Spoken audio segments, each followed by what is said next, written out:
Olá, pessoal! Se você está acompanhando o nosso curso de Fenômenos Mecânicos, Física 1, você deve ter notado que até umas 2 aulas anteriores, nós tínhamos falado apenas de movimento de partículas, né? Ou seja, uma massa pontual, né? Ou um corpo que se comportava como partícula. Dei até o exemplo de uma caneta voando, né? Se a caneta voar assim, eu posso analisar o movimento desta ponta, o movimento do meio, ou o movimento do fim, ou de qualquer ponto da minha caneta, que a trajetória que ele vai desenvolver é a mesma, beleza? Esse aqui vai ficar um pouco, né? Esse aqui se movimenta um pouco para cá deste, mas o movimento é o mesmo. Tranquilo? Então, se eu descobrir o movimento de um pedacinho, eu só faço uma translaçãozinha aqui, né, do meu resultado e vou ter o movimento desse pontinho. Não é isso? Muito bem. Na nossa última aula, eu falei de dois eventos que podem alterar o comportamento de partícula deste corpo.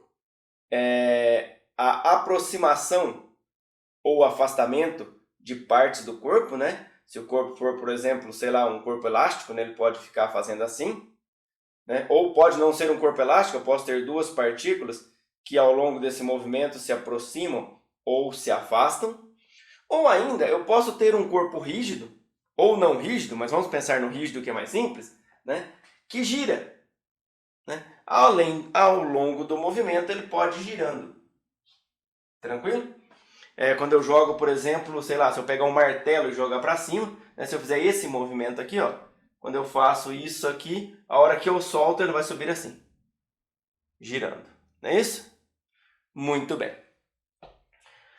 E é este movimento de giro, beleza? Que nós vamos dar o nome de rotação quando for em torno de um eixo fixo, que nós vamos começar a abordar na aula de hoje. Vamos lá?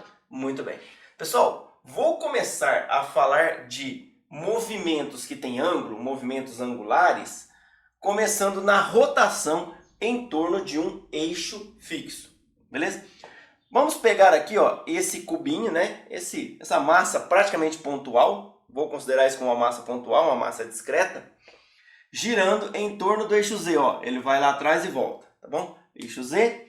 Se a gente olhar numa vista superior, se eu olhar aqui por cima, o que eu vou ter é isso aqui, né? Ó, o meu cubinho desenvolvendo uma circunferência. Correto? Ó, tá fazendo uma circunferência aqui, ó. Beleza? Esse pontilhado aqui tá fazendo um esboço dessa circunferência. Beleza? Pelo menos de uma parte dela. Tranquilo, pessoal? Muito bem. Bom, já vou dar a dica aqui de qual a sequência que nós vamos seguir para mostrar as propriedades deste movimento. Se ao invés de eu tomar uma partícula aqui, ou seja, se ao invés de eu ter, né, se o meu sistema, ao invés de ser uma partícula a uma distância r aqui, for um corpo rígido, por exemplo, esse batatoide aqui, né, sei lá, um corpo com um formato genérico, beleza? E ele tiver sendo aqui, ó, furado, né? Ele é ultrapassado por um eixo, que pode ser furado ou pode ser apenas um eixo imaginário, não faz diferença, certo? Mas enfim, se esse corpo estiver girando em torno desse eixo Z, tranquilo? Ó, aqui também eu posso imaginar esse corpo, tá vendo? Fazendo uma vista superior, o corpo girando em torno do eixo Z, beleza? Muito bem. Para obter as propriedades deste giro, né, deste movimento, uma opção é cortar esse corpo em vários pedacinhos, né, e fazer a soma do movimento de cada pedacinho. Beleza? E quando eu jogar o pedacinho indo para zero, ou seja, quando eu tiver, né, partículas cada vez menores, eu picar esse corpo em pedaços cada vez menores, eu provavelmente terei formatos integrais das minhas expressões. Se eu fizer apenas a soma, provavelmente eu vou ter formatos somatórios nas minhas expressões. Tranquilo? Só para mostrar a relação com a translação, tá? Para mostrar que existe uma simetria muito clara entre este movimento e o movimento de translação, beleza? Uma simetria que muitas vezes nós inclusive procuramos ela, tá? Nós criamos as nossas propriedades, nós buscamos as nossas propriedades de forma similar, de forma simétrica, né? Para que nós possamos depois juntar esses dois movimentos, tá bom? E eu vou até falar de um movimento mais para frente aí, que junta essas duas coisas, que é o movimento de rolamento suave, né? Mas nós vamos falar disso mais para frente, vamos com calma. Beleza? Bom, vamos olhar primeiro esse movimento aqui, tranquilo? Vamos lá, ó. Pessoal, olha só, eu vou trabalhar aqui com essa vista superior, beleza? Então vamos lá, ó. Eu vou começar com a análise desse pontinho aqui, desse cubinho, que é a mesma análise se eu tomar uma reta de referência sobre o meu corpo, né, como se eu fosse lá e pintasse um risquinho em cima do corpo para poder enxergar ele realizando a rotação, tá? E vou nessa reta de referência ou nesse cubinho, tanto faz, tá? Definir aqui um ângulo θ, beleza? Ângulo a gente já estudou anteriormente aí no curso, né? Esse ângulo θ, esse cubinho ou esse ponto do corpo, né? Aqui ele nesse momento tem identificado, né, por um arco de circunferência S. E nós já definimos ângulo como sendo esse comprimento do arco de circunferência em número de raios. Beleza? Muito bem. Bom, no movimento translacional, né, um movimento onde o corpo anda, ele só caminha, assim, a gente definiu velocidade, né, que era ΔS sobre ΔT, ou ΔR sobre ΔT, ou ΔX sobre ΔT, na notação que você gostar mais, né? Aqui nós vamos definir uma velocidade que eu vou chamar de velocidade angular, que é a velocidade com que os ângulos variam. Beleza? Nós vamos criar aqui uma velocidade ômega, ok? Que vai ser a variação de ângulos com relação ao tempo, que é isso aqui, olha. Ou seja, quanto esse ângulo aqui está variando com relação ao tempo. Beleza? Assim como nós criamos o conceito de velocidade média, nós vamos criar o conceito de velocidade angular média, que é simplesmente a variação do ângulo dividido pela variação do tempo. Sem me preocupar se para vir daqui até aqui, sei lá, um outro ângulo, ele foi mais rápido, foi mais devagar, andou mais rápido, andou mais devagar, parou, voltou, tal. Eu só pego o instante inicial e o instante final do meu estudo, beleza? Muito bem. Então, ΔT sobre ΔT, que é θ final menos θ inicial, sobre t final menos t inicial. Uma analogia completa à nossa velocidade translacional, beleza? Se tomarmos esses intervalos bem pequenininhos, fizermos o limite que ele vai para zero, né? A gente costuma fazer isso, inclusive, no tempo, para obter a derivada de θ com relação a t. Beleza? Isso é a velocidade angular derivada de θ com relação a t.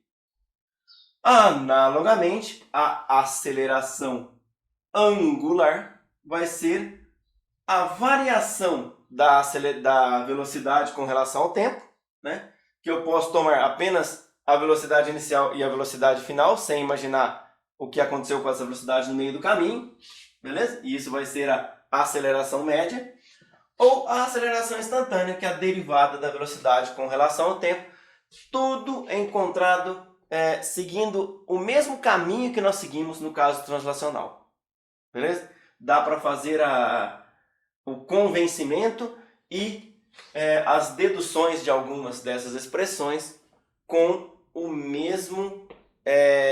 com a mesma metodologia que utilizamos no caso translacional. Beleza?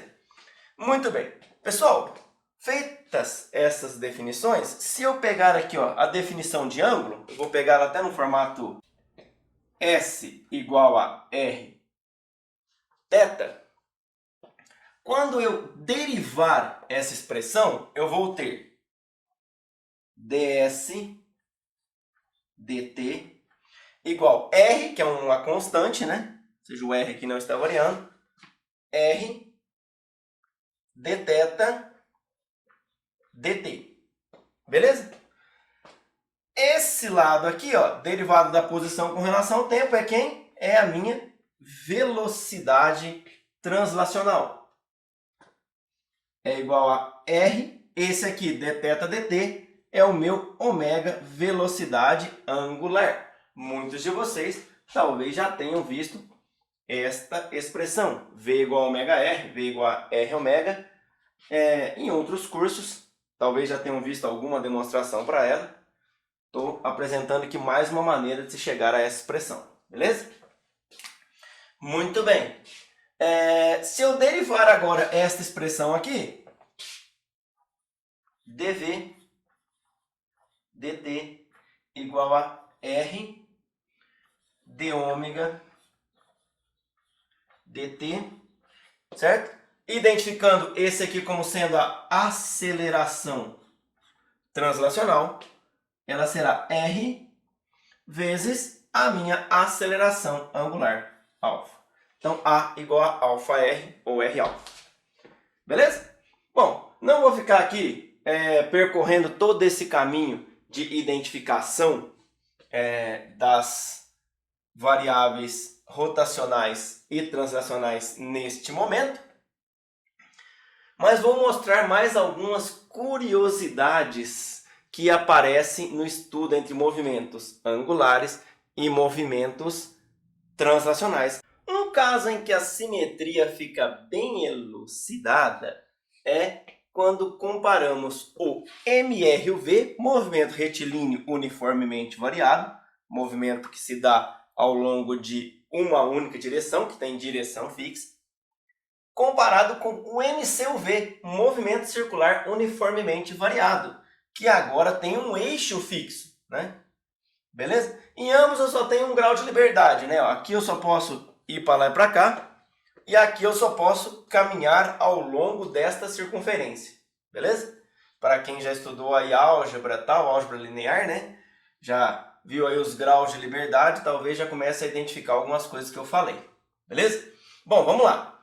Olha só, a simetria das equações fica completa nesse caso. Ó, posição, posição inicial, velocidade inicial vezes tempo, aceleração vezes tempo sobre 2. Posição angular inicial, velocidade inicial angular, tempo, aceleração angular, tempo ao quadrado sobre 2. Se você olhar, é exatamente o mesmo formato, beleza? Olha só, V igual a V0 mais AT, ômega igual a ômega 0 mais alfa T. Mesmo formato. Onde está a velocidade, eu troco por velocidade angular. Mesma coisa para a equação de Torricelli. Existe também a equação de Torricelli para a rotação. Beleza? Muito bem. Pessoal, se eu for para um movimento circular uniforme, ou seja, quando eu ponho que alfa é igual a 0 ou que ômega é constante, beleza? Eu vou ter um movimento periódico, beleza? Movimento periódico de período T, beleza? Ou seja, T é a letra que a gente costuma usar para período. Quem já estudou movimentos periódicos já deve estar reconhecendo o que eu estou falando. E aí nós vamos ter, se tem movimento periódico, tem uma frequência. Frequência é 1 sobre período, vale, mesma coisa que valia para o movimento periódico. É um movimento periódico, tem que valer, beleza? Ômega vai ser 2π sobre t, porque 2π é o comprimento da circunferência em arco, beleza? Em ângulo, né?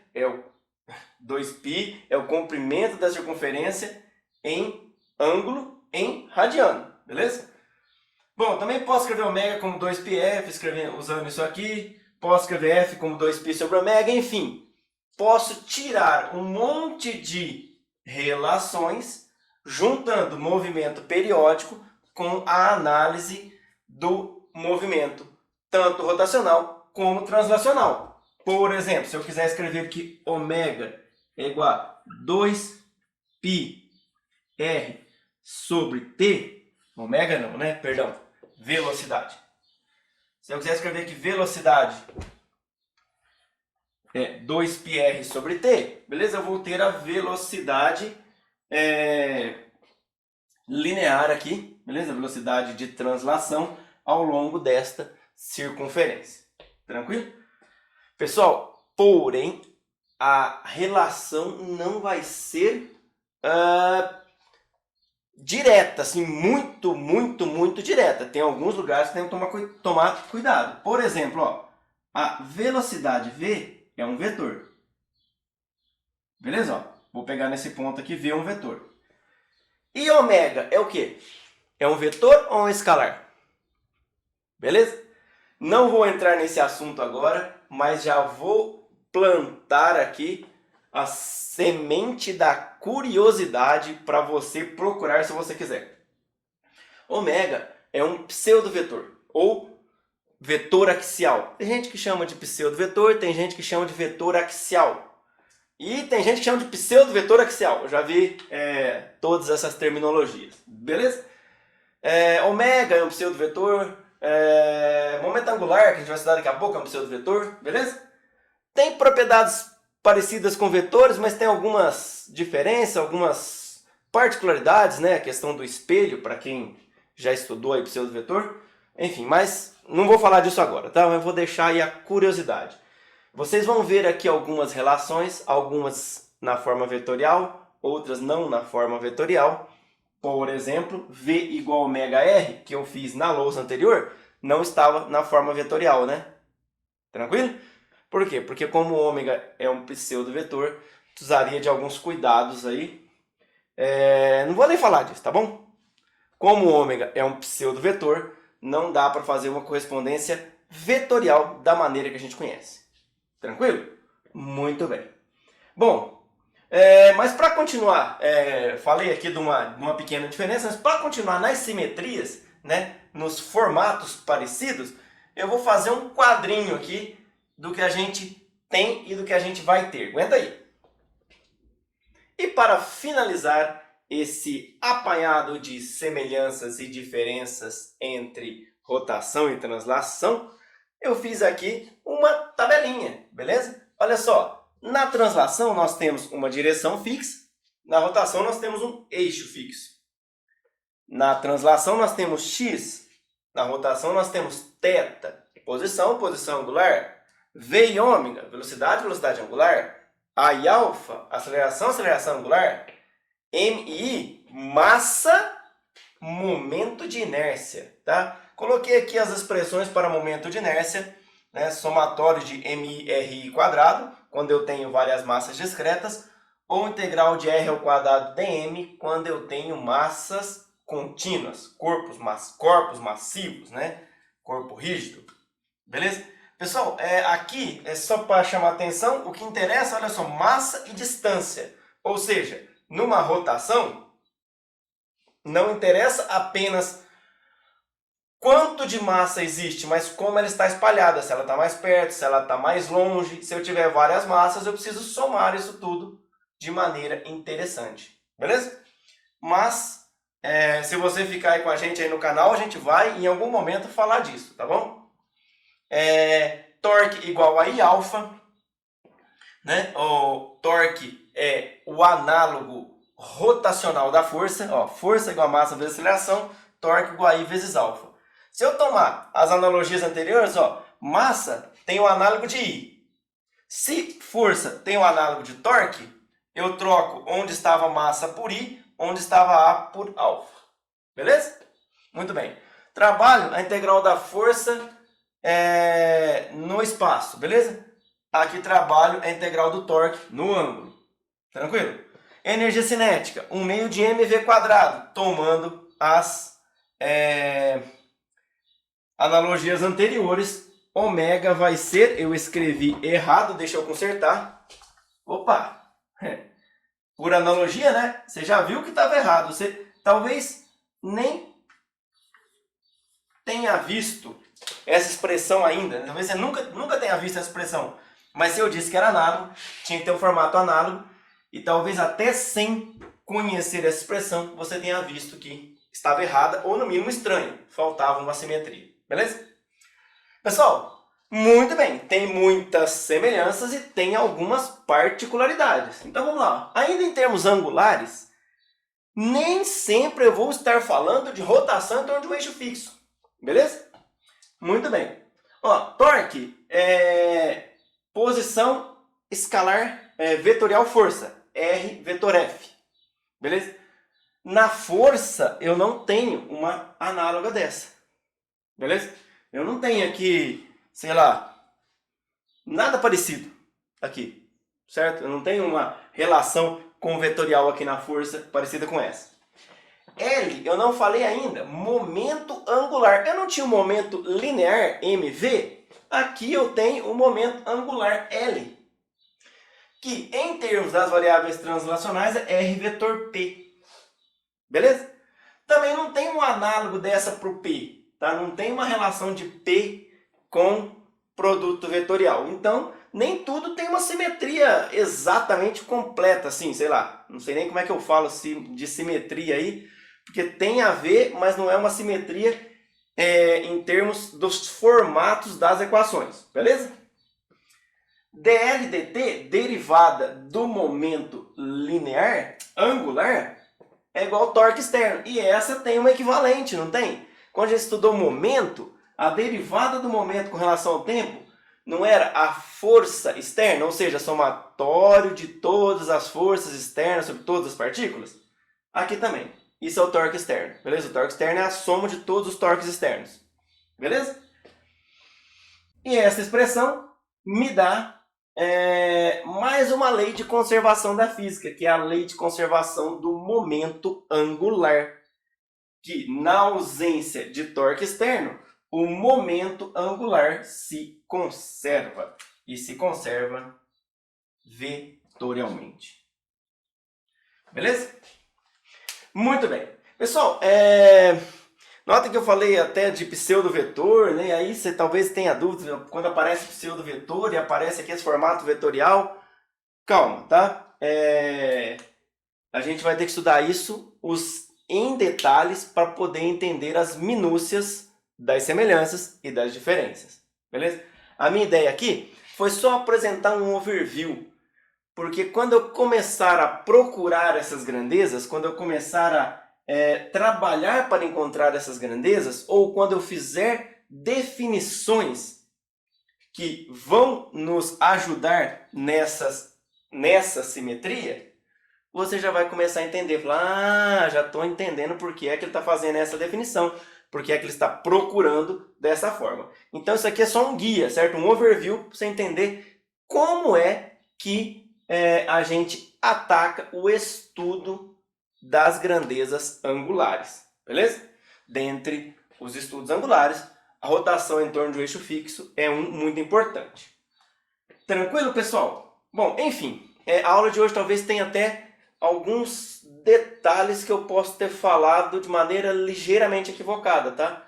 Para dar esse overview, talvez eu possa ter esquecido de alguma minúcia que lá no futuro, quando você estudar essas variáveis angulares, estudar os movimentos angulares com mais profundidade, você pode voltar nessa aula e falar, nossa, o Daniel cometeu algum deslize aí na fala, ou talvez um profissional, um colega aí de profissão, possa olhar e falar, nossa, ali ele cometeu um pequeno deslize, ou talvez na sua interpretação pode ser até um grande deslize, mas a minha ideia é realmente dar esse overview para te mostrar por onde que a gente segue quando vai estudar os movimentos angulares. Beleza? Muito bem. É isso aí. Por hoje é só. Um abraço e fiquem todos com Deus.